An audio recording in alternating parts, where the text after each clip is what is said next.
NCERT thought question Bharat एवं विश्व का भूगोल हम लोग देख रहे हैं। आज का क्लास सेकेंड क्लास होगी, क्योंकि इससे पहले का एक क्लास में हम लोगों ने इसके पहले अध्याय यानी कि सामाजिक विज्ञान हमारा आवास में फर्स्ट टॉपिक था सौरमंडल में पृथ्वी, उसको हम लोगों ने फर्स्ट क्लास में देखे थे। आज का क्लास है ग्लोब, अक्षांश और देशांतर के बारे में। अगर आप पहले का क्लास नहीं देख चुके हैं तो पहले का क्लास हमारे चैनल के प्लेलिस्ट में ऑलरेडी ज्योग्राफी नाम से प्लेलिस्ट बना हुआ है। आप वहां से सारे क्वेश्चन को यानी पूरे बुक को वहां से कवर कर सकते हैं। तो आज का क्लास हम लोग देखेंगे ग्लोब, अक्षांश और देशांतर। अगर आप चैनल पे नए हैं तो चैनल को सब्सक्राइब और इस वीडियो को अपने दोस्तों के साथ ज़्यादा से ज़्यादा शेयर करें। तो चलिए क्लास को स्टार्ट करते हैं। ग्लोब, अक्षांश एवं देशांतर। फर्स्ट में क्वेश्चन है, विषुवत के संदर्भ में नीचे दिए गए कथनों पर विचार कीजिए। फर्स्ट कथन है, विषुवत 0 डिग्री अक्षांश को प्रदर्शित करता है। सेकेंड कथन है, विषुवत से ध्रुवों की ओर जाने पर अक्षांशों का आकार घटता जाता है। थर्ड नंबर में है, विषुवत से उत्तर या दक्षिण की कोणीय दूरी की माप को देशांतर कहते हैं। क्वेश्चन पूछा गया है, उपयुक्त में से कौन सा या सी कथन सत्य है? तो 1 और 2 सत्य है, इस प्रकार इसका आंसर ए नंबर जाएगा।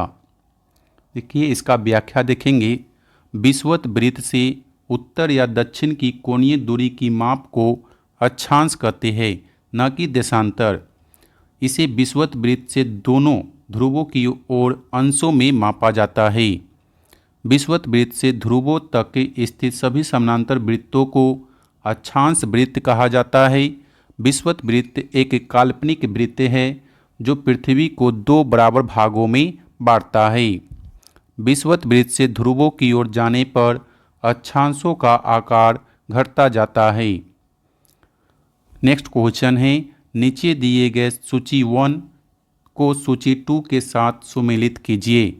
देखिए यहाँ पे कर्क रेखा 23.5 डिग्री उत्तर, मकर रेखा 23.5 डिग्री दक्षिणी और उत्तर ध्रुव वृत्त 66.5 डिग्री उत्तर, दक्षिण ध्रुव वृत्त 66.5 डिग्री दक्षिण।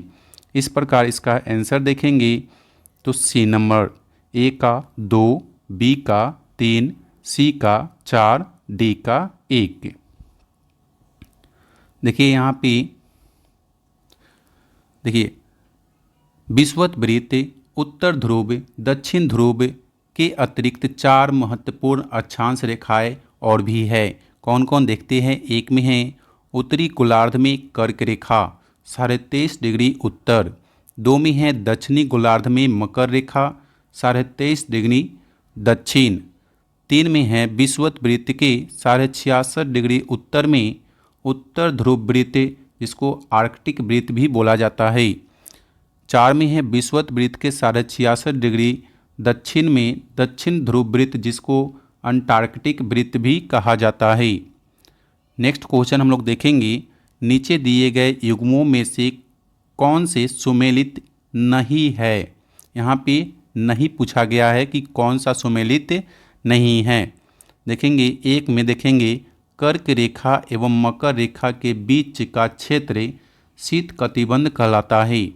2 में है कर्क रेखा एवं विषुवत के बीच का क्षेत्र शीतोष्ण कटिबंध कहलाता है। 3 में है दक्षिणी ध्रुव वृत्त एवं दक्षिणी ध्रुव के बीच का क्षेत्र उष्ण कटिबंध कहलाता है।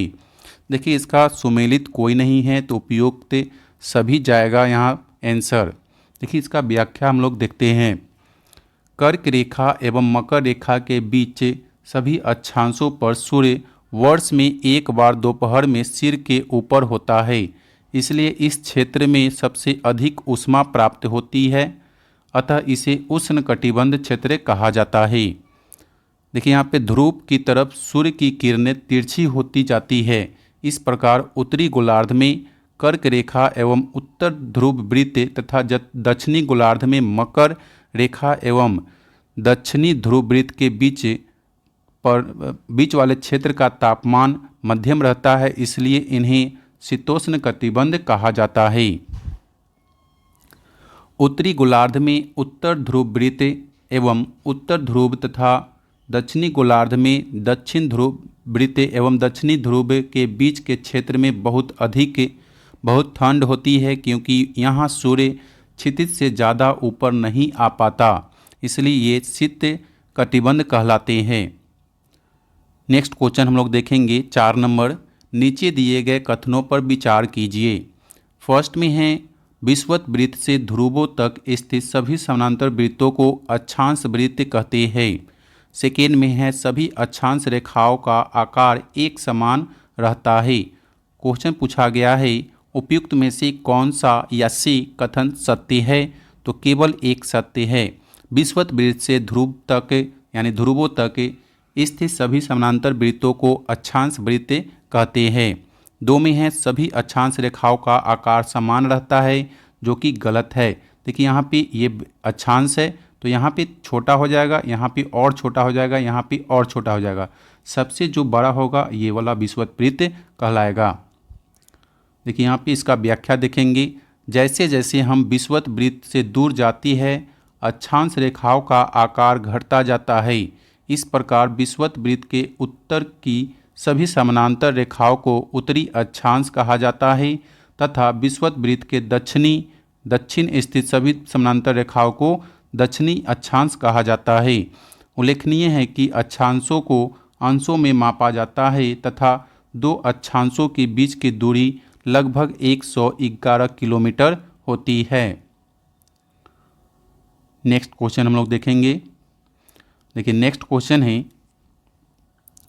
उत्तरी ध्रुव से दक्षिणी ध्रुव को जोड़ने वाली संदर्भ रेखा को क्या कहा जाता है। उत्तरी ध्रुव से दक्षिणी वृत्त ध्रुव को जोड़ने वाली संदर्भ रेखा को क्या कहा जाता है। देशांतरीय याम्योत्तर रेखाएं। देशांतरीय याम्योत्तर रेखाएं। देखिए इसका व्याख्या देखेंगे। उत्तरी ध्रुव को दक्षिणी ध्रुव से जोड़ने वाली संदर्भ रेखाओं को देशांतरीय याम्योत्तर रेखाएं कहते हैं। किसी भी स्थान की सही स्थिति बताने के लिए अक्षांश के अलावा यह जानना आवश्यक होगा कि उत्तरी ध्रुव से दक्षिणी ध्रुव को जोड़ने वाली देशांतरीय याम्योत्तर से पूर्व या पश्चिम की ओर इन स्थानों की दूरी कितनी है। याम्योत्तर के बीच की दूरी विषुवत वृत्त पर अधिकतम 111.3 किलोमीटर तथा ध्रुवों पर न्यूनतम 0 किलोमीटर होती है। नेक्स्ट क्वेश्चन है किसी स्थान का मानक समय निर्धारित करने का आधार होता है। किसी स्थान का मानक समय स्टैंडर्ड टाइम निर्धारित करने का आधार होता है प्रमुख याम्योत्तर। प्रमुख याम्योत्तर। देखिए इसका व्याख्या देखते हैं। देशांतरीय याम्योत्तर की लंबाई एक समान होने के कारण इन्हें सिर्फ मुख्य संख्याओं में व्यक्त करना कठिन था। तब सभी देशों ने निश्चित किया कि ग्रीनविच, जहां ब्रिटिश राजकीय वेधशाला स्थित है, से गुजरने वाली याम्योत्तर से पूर्व और पश्चिम की ओर गिनती शुरू की जाए। इस याम्योत्तर को प्रमुख याम्योत्तर कहते हैं। इसका मान 0 डिग्री देशांतर है, अर्थात यह स्थान मानक समय निर्धारित करने का आधार बना। यहाँ से हम 180 डिग्री पूर्व या 180 डिग्री पश्चिम तक गणना करते हैं। नेक्स्ट क्वेश्चन है निम्नलिखित में से कौन सा या से कथन सत्य है।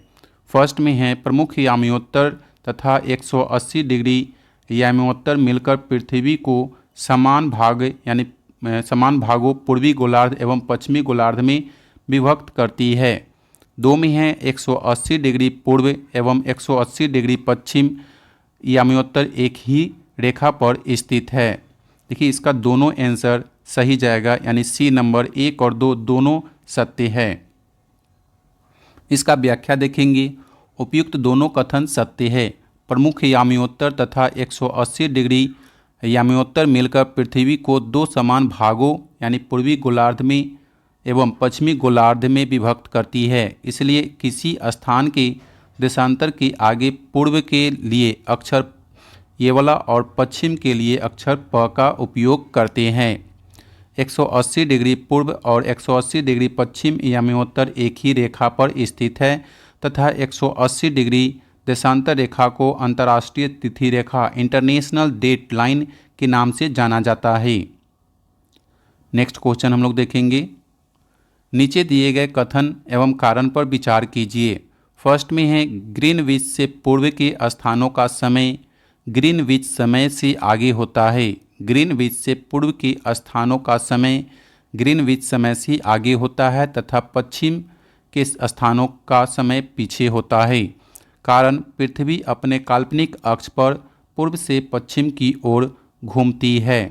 देखिए इसका आंसर ए सही है परंतु आर गलत है, यानी कि कथन सही है और कारण गलत है। देखिए इसकी व्याख्या को देखते हैं। पृथ्वी अपने काल्पनिक अक्ष पर पश्चिम से पूर्व की ओर चक्कर लगाती है, अतः वह स्थान जो ग्रीनविच के पूर्व में है उसका समय ग्रीनविच से आगे होगा तथा जो समय पश्चिम में है उसका समय पीछे होगा। नेक्स्ट क्वेश्चन है पृथ्वी को अपने अक्ष पर 1 डिग्री घूमने में कितना समय लगता है। पृथ्वी को अपने अक्ष पर 1 डिग्री घूमने में कितना समय लगता है? 4 मिनट। देखिए यहाँ पे पृथ्वी अपने अक्ष पर 24 घंटे में 360 डिग्री घूमती है। 24 घंटा बराबर 360 डिग्री, तो 24 से इसको डिवाइड देंगे तो 1 घंटा का निकल जाएगा 15 डिग्री। तो 1 घंटा में 60 मिनट होते हैं, तो 1 घंटा यानी कि 1 घंटा में 60 मिनट, इसलिए हम लोग जब निकालते हैं देखिए यहाँ पे 60 मिनट में कितना 15 डिग्री, तो 15 से इसको काटेंगे तो 4 मिनट में 1 डिग्री। तो ऐसे 1 डिग्री घूमने में 4 मिनट का समय लगता है। नेक्स्ट क्वेश्चन है यदि कोई स्थान ग्रीनविच से 20 डिग्री पूर्व में स्थित है तब ग्रीनविच और उस स्थान के समय में कितना अंतर होगा। देखिए 1 डिग्री में 4 मिनट का अंतर था। यहाँ पे देखिए 1 डिग्री में 4 मिनट का अंतर था, तो 20 डिग्री में कितना अंतर होगा। तो दोनों साइड 20 जब गुना करेंगे तो 20 में 4 से गुना करेंगे तो 80 मिनट आएगा। तो 80 मिनट को जब हम आवर में चेंज करेंगे तो 1 घंटा यानी 1 घंटा 20 मिनट, 1 घंटा 20 मिनट आएगा, यानी बी नंबर ऑप्शन सही जाएगा। देखिए यहाँ पे यही समझाया गया है, इससे व्याख्या में यही चीज़ को समझाया गया है। देखिए यहाँ पे 11 नंबर क्वेश्चन है भारत के किस याम्योत्तर यानी देशांतर रेखा की स्थानीय समय को भारत का मानक समय माना जाता है। भारत के किस याम्योत्तर देशांतर रेखा की स्थानीय समय को भारत का मानक समय रेखा माना जाता है। देखिए यहाँ पे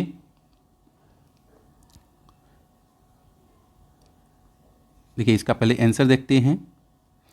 82.5 डिग्री पूरब को 83.5 डिग्री पूरब। देखिए यहाँ पे विश्व का जब आप नक्शा देखते हैं तो भारत जो है यहाँ पे स्थित है।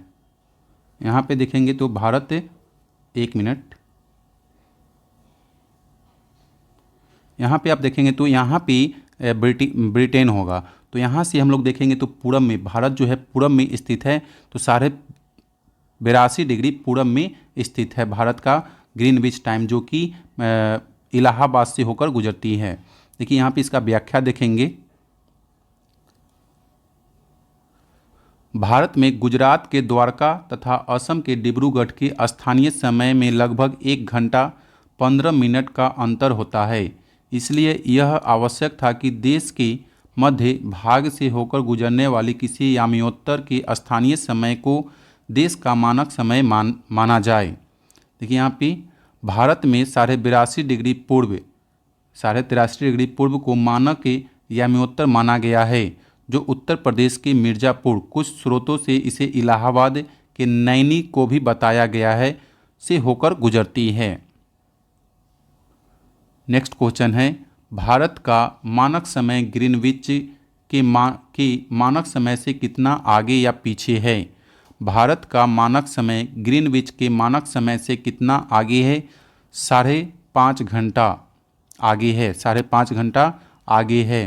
देखिए यहाँ पे भारत का मानक समय याम्योत्तर ग्रीनविच के 82.5 डिग्री पूर्व में स्थित है।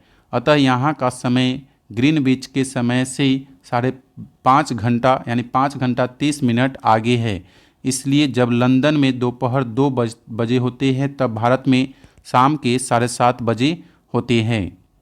तो आज का क्लास हम लोग यहीं पे एंड करते हैं। फिर मिलेंगे अगले वीडियो में पृथ्वी की गतियाँ के बारे में, पृथ्वी की गतियाँ के बारे में, यानी 3rd क्लास हम लोग पृथ्वी की गतियों के बारे में अध्ययन करेंगे।